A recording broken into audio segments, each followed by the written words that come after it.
그러신 아버지 감사합니다. 하나님의 사랑과 은혜가 우리를 통치하고 예배 가운데 함께 하신 성령의 은혜가 우리를 이끄시옵소서. 주의 따뜻한 이야기를 전해주옵소서. 예수 이름으로 기도합니다. 오늘 함께 나누고 싶은 말씀은 고린도전서 14장 40절. 고린도전서 14장 40절. 고린도전서 14장 40절.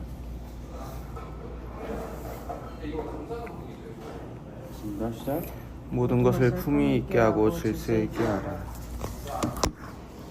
그럼 우리가 지금 하나님의 은혜 아래 있는 자라고 이야기를 하고 있는데요.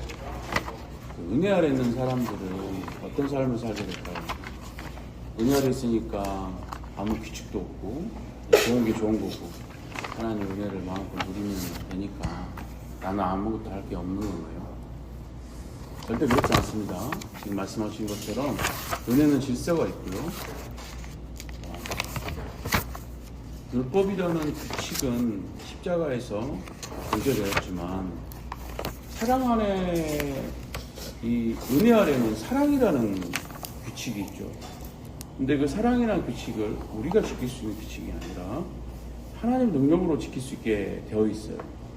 그럼 우리가 이 본문의 말씀처럼 모든 것을 품위 있고 질서 있게 하라는 이 말씀은 은혜 아래에 있는 자, 하나님의 아들 예수 그리스도 십자가의 공로를 인정한 자에게 말하는 건데, 그럼 우리가 삶을 어떻게 판단할까요? 정말 하나님의 아들 예수 그리스도가 누군지, 무엇을 하셨는지에 대한 이해를 가지고 있는 자가 어떤 점검을 하면서 살아야 될까요?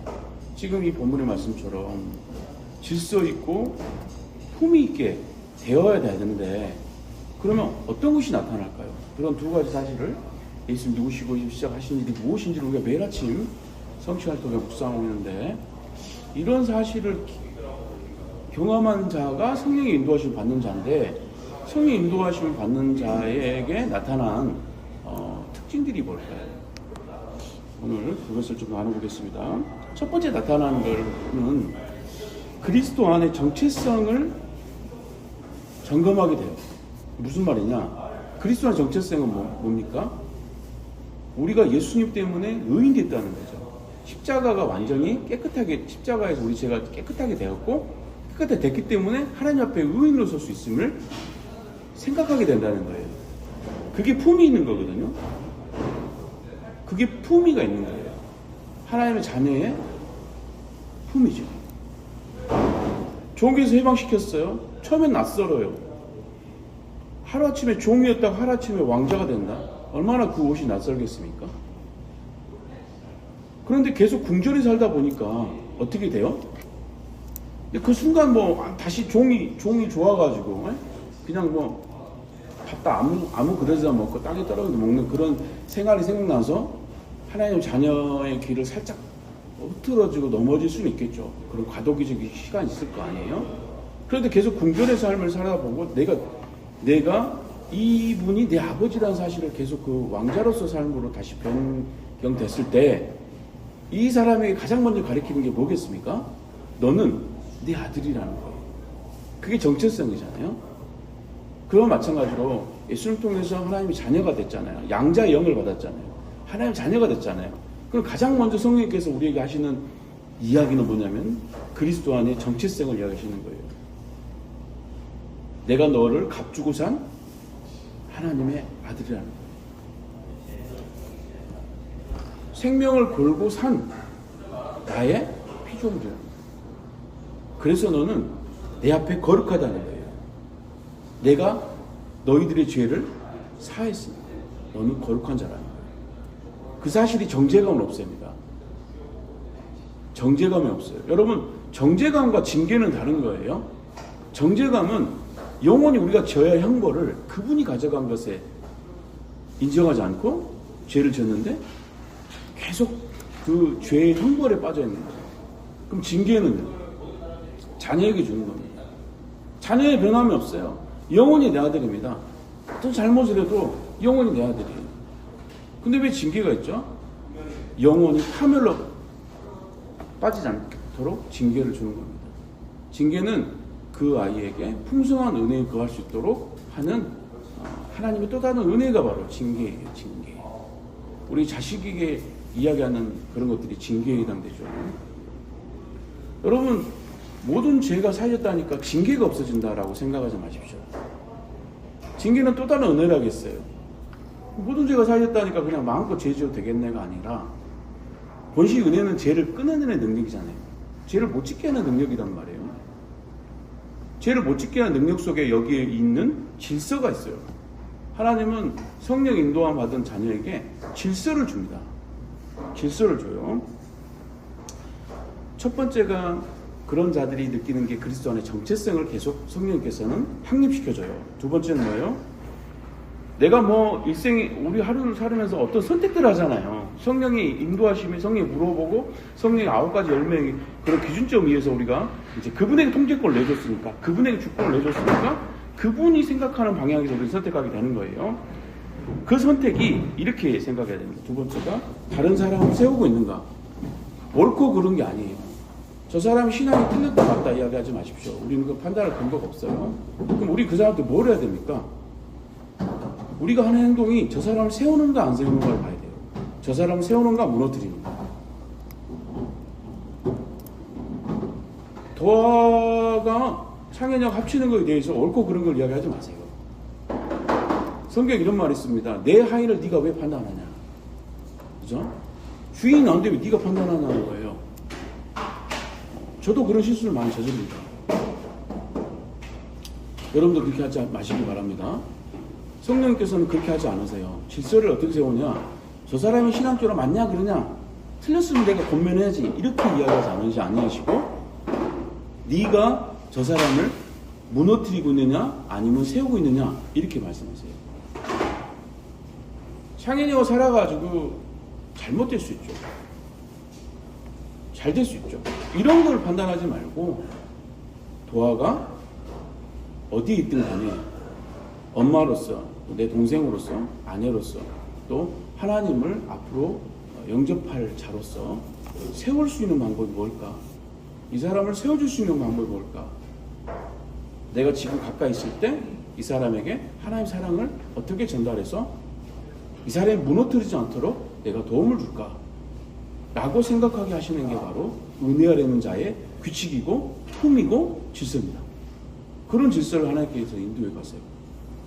저도 많이 부끄럽죠. 그런 것들이 잘 안 되고 있습니다.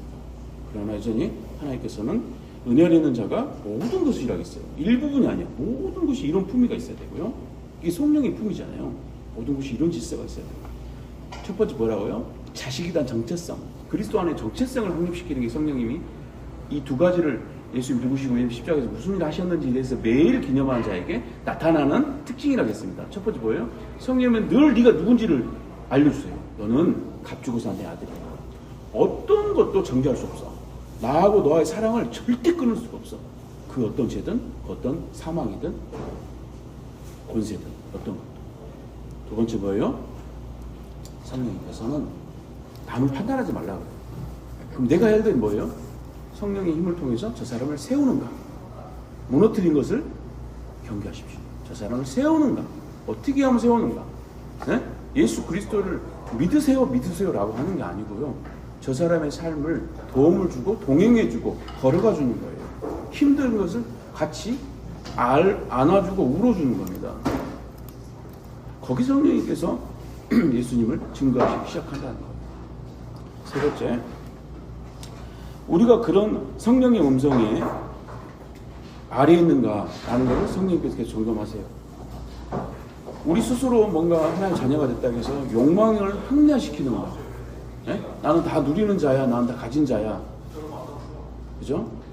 예수 십자가에서 완성한 일을 누리라 했더니 그 누리는 것에는 책임과 이런 품위가 있어야 되는데 그냥 하나님 누리는 것을 내 욕망에 합리화시키고 있는 거야. 라는 걸 성령님께서 항상 점검해 주십니다. 세 번째가 뭐냐면 욕망의 합리화인 거예요. 네?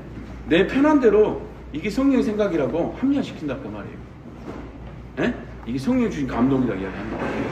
근데 절대적으로 기준점이 있어요. 뭐요? 성령의 9가지 열매에 의해서 성령이 그렇게 말씀하시죠. 사랑과 희락과 화평과 오래 참음, 자비, 양성, 충성, 온유, 절제. 여기에서 선택하게끔 하세요. 그러니까 우리가 하나님을 믿는다는 것은요, 우리의 주권을 포기하는 거예요. 하나님의 통제권에 들어가는 거예요. 성령님이 말씀하시는 9가지 열매를 기준해서 우리는 선택하게 된다는 거예요. 선택이 아니라 그렇게 행해지게 된다는 거예요. 왜냐하면 본시 우리가 주님 할 때 주인이라고 하는 거잖아요. 그분은 주인이고 우리는 종이지 않습니까? 그죠? 저분이 나를 값주고 사셨잖아요. 본인의 피값으로 사료로 사셨잖아요. 그래서 우리는 그분을 주님이라고 하지 않습니까? 통제권이 우리에게 없는 것을 우리 스스로가 인정한 게 바로 신앙이죠.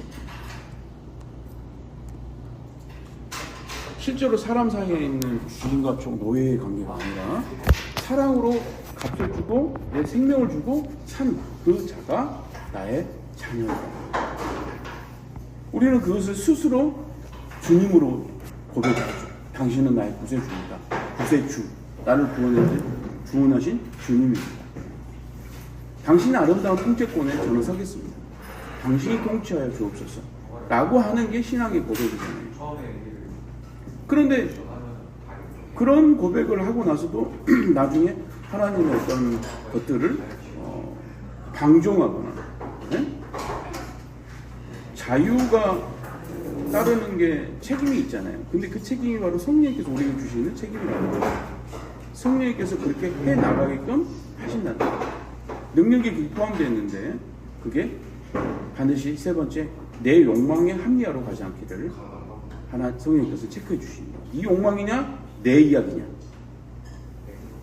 네 번째, 성령 특징은 뭐냐면요, 공동체 신뢰가 쌓이는가 무너뜨리는 걸 성령님 체크를 해주세요. 계속 다음 수업에서 내가 하는 행동이 공동체 신뢰를 쌓는 행동인가 무너뜨리는 행동인가.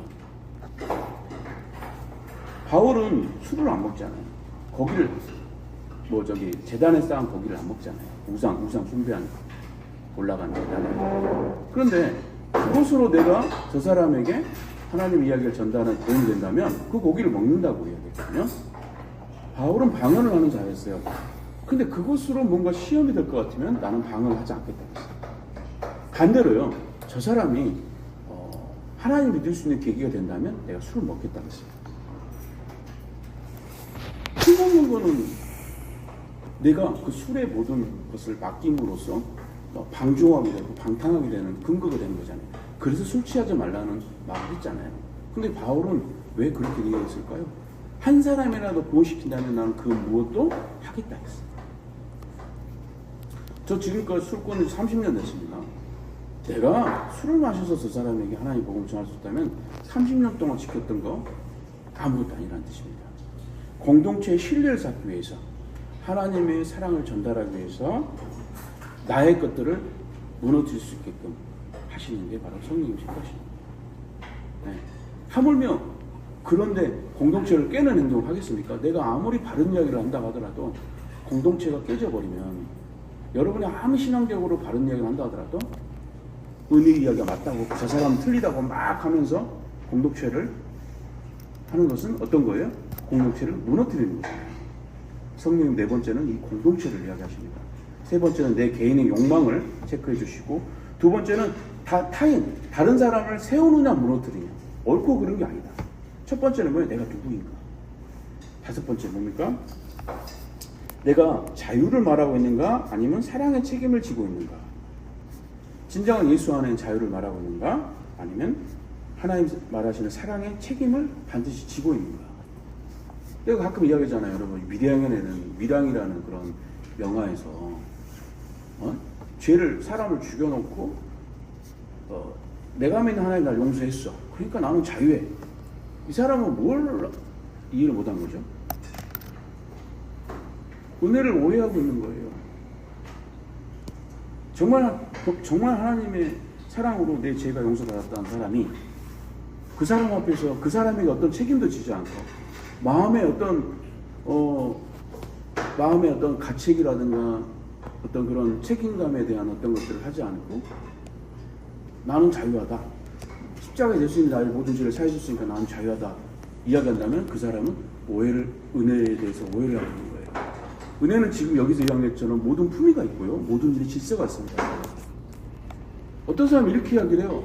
너는 하나님 믿으니까 저 사람 그냥 용서해. 네가 당한 상처 용서해야지 치유되는 거야. 용서를 강요하는 사람도 있어요. 그건 잘못된 말씀입니다. 하나님은 모든 일에 품위가 있고 질서가 있어요. 네? 피해자한테 가해자를 용서하라는 법이 어디 있습니까? 또 반대로 가해자는 하나님께서 모든 걸 용서했으니까 나는 떳떳하고 자유하다. 그 말을 한다는 자체가 방종입니다. 방종. 그죠? 하나님은 그 죄에 대해서 모든 걸 가져가신 분이지 징계가 없으신 분이 아니에요. 징계는 또 다른 은혜라겠어요. 아이가 바르게 갈 수 있도록 해초를 드는 건 사랑의 징계잖아요. 잘못했는데 다 용서해주고 아무 징계도 없어요. 그거는 의붓 아버지입니다. 자기 아버지가 아닙니다. 그러니까 여러분 그걸 명심해야 됩니다. 정죄와 징계는 다른 거예요. 정죄는 죄에 대한 형벌이에요. 그 형벌을 예수님이 다 가져가셨다니까요. 죄에 대한 형벌은 없습니다. 죄에 대한 형벌이 없기 때문에 예수를 믿은 사람들은 구원받는 거예요. 그럼 어떤 죄를 져도 구원받습니까? 맞습니다. 어떤 죄를 져도 구원받습니다. 그럼 죄 지어도 되겠네요? 죄를 못 짓게 된다니까요. 아니 죄 진다면 죄를 질 수 있다면요. 내가 모든 죄를 사해줬으니까 나는 죄 지어도 되겠네라고 한다면 그분은 신이 아니죠. 모든 죄를 사했는데 죄를 진다고요, 내가? 그럼 그분 신이 아니죠. 그분이 펼쳐지는 은혜가 은혜입니까? 전혀 은혜지 없지 못하죠. 왜냐하면 자식을 은혜로 구원시켰는데 저 자식이 그 모든 죄를 사해줬다는 그 말을 믿고 죄를 짓게 한다고요? 그거면 하나님께서 죄보다 낮은 자죠. 예수님은 죄보다 낮은 자죠. 어떻게 하나님의 은혜 속에 내가 죄를 범할 능력까지 있어야 그게 은혜인 거지. 그죠? 여러분이 노예에 있다가 왕자가 됐는데 다시 노예로 갈까요? 예, 막 그냥 아무 반찬이나 떨어진 거 먹는 습관이 있어서 가끔 갈 수도 있어요.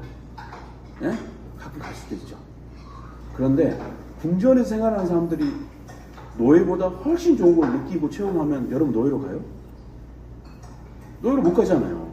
은혜도 마찬가지예요. 은혜가 진짜 하나님의 순수한 능력이라면 죄하고 멀어지게 해야 되는 거 아니에요? 은혜는 모든 죄를 용서할 수 있는 힘이 있다니까 그냥 죄를 진다고? 그럼 그 은혜가 아닌 거죠. 하나님의 능력이 아닌데 하나님의 능력이 없는 분이죠.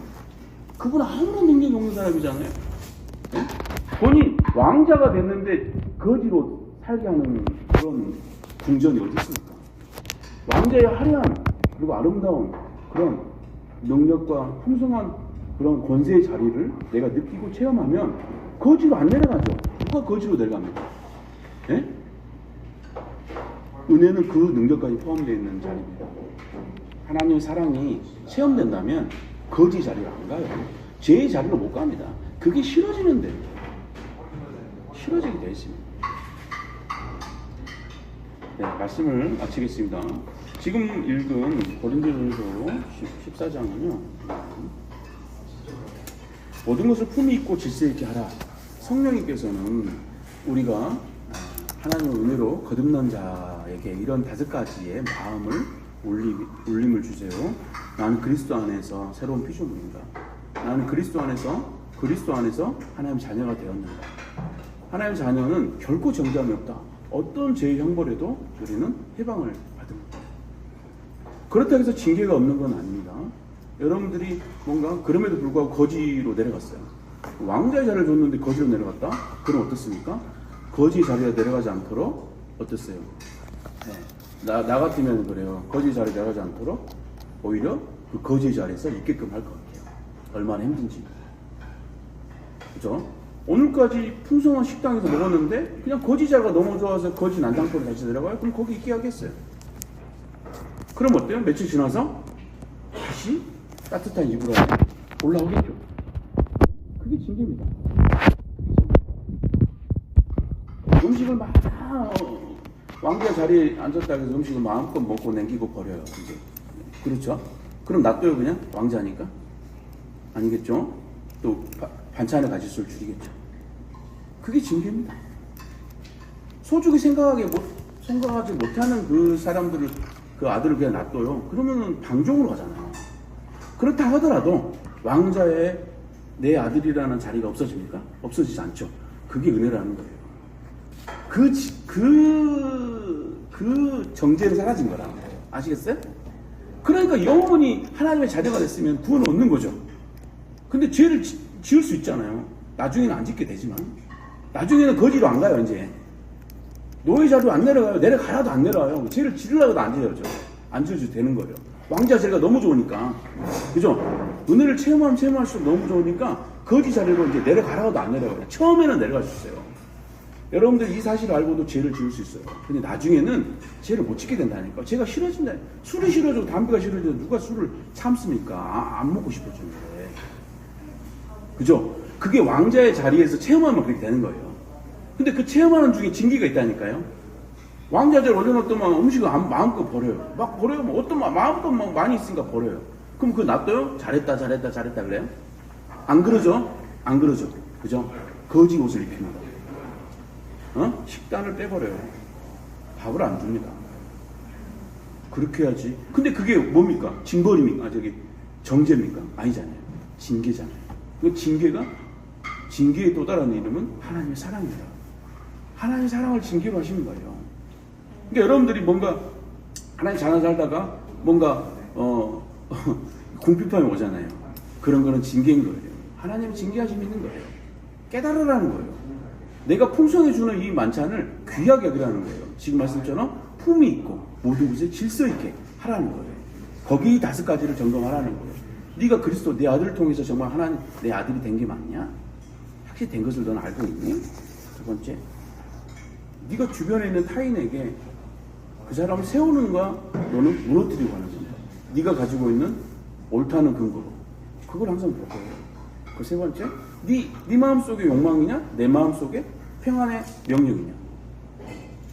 이걸 구분하라는 거예요. 세 번째, 네가 가지고 있는 공동체, 회사나 직장, 가정에서 네가 신뢰를 쌓을 수 있는 행동을 하느냐, 아니면 그 공동체를 무너뜨리는 행동을 하느냐. 네가 가지고 있는 옳다는 근거로 공동체를 무너뜨리려 하지 말고, 네가 가지고 있는 신념을 버려서라도, 신앙이 아닙니다. 네가 가지고 있는 맞다고 하는 것들을 버린 게 아니라 뒤쪽으로 킵해서라도 그 사람들에게 그 사람들의 공동체를 세워줄 수 있도록 네가 동행하고 위로해 주라는 거예요. 다섯 번째, 사랑의 책임을 지고 있는가. 왕자가 됐으면요, 백성을 다스릴 수 있는 권세인데 그건 책임이잖아요.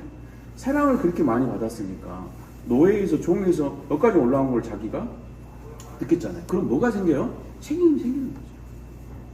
저게 아직도 모르고 노예로 저렇게 살아가는 저자들도 이 자리로 끌어와야 된다는 책임감이 있냐는 거예요. 그건 무슨 책임감이에요? 사랑의 책임감이에요.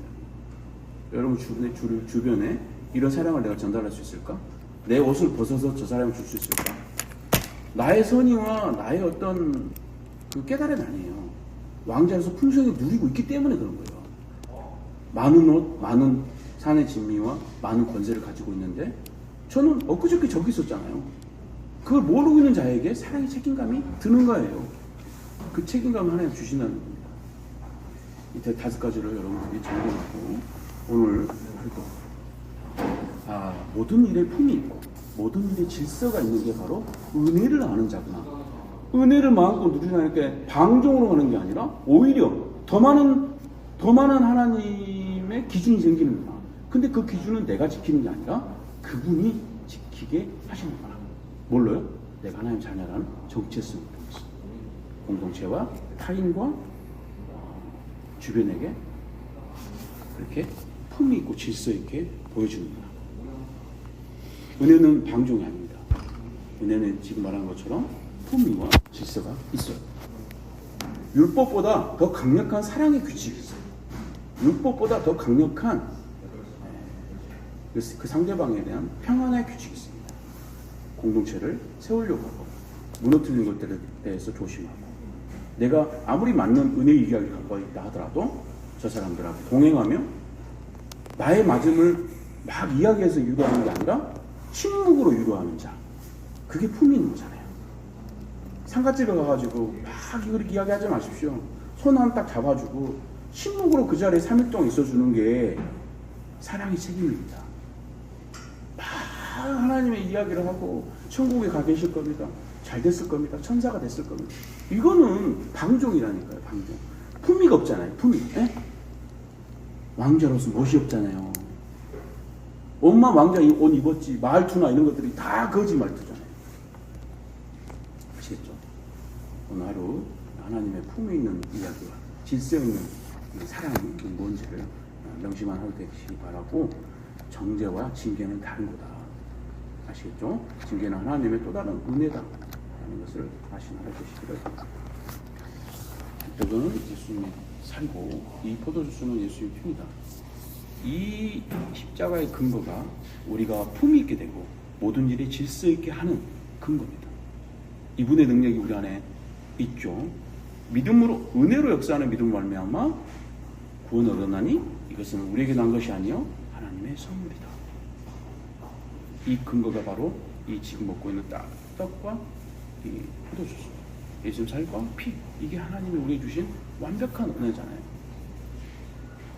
그렇습니다.